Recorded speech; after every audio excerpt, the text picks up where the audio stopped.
একটা সময় ছিল যখন দরজা ছিল না।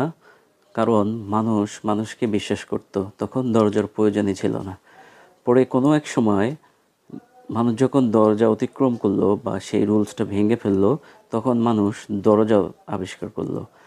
তো দরজা আবিষ্কার করার পরবর্তীতে মানুষ যখন দরজা অতিক্রম করলো, তখন আবার মানুষ দরজার লক আবিষ্কার করলো।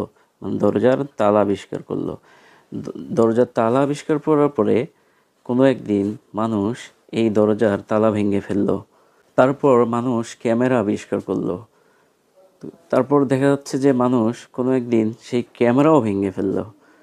তারপর ক্যামেরার খাঁচা বা কেজ আবিষ্কার করা হইলো ক্যামেরাকে প্রোটেক্ট করার জন্য। এই গল্পের মানে এটা হচ্ছে যে মানুষই আসলে এই ধরনের বিশ্বাস ভঙ্গ করার ফলশ্রুতিতে এই ক্যামেরার খাঁচা পর্যন্ত আবিষ্কার করতে হয়েছে। কিন্তু যে যুগটাতে বা যে সময়টাতে মানুষ মানুষের প্রতি বিশ্বাস ছিল, তখন দরজারই প্রয়োজন ছিল না। সো এই যে অবিশ্বাস বা যে ধরনের এই যে সেফটি বলেন, নিরাপত্তা বলেন বা মানুষকে প্রোটেক্ট করা বলেন, এইটা শুধুমাত্র মানুষের কারণেই সৃষ্টি হয়েছে।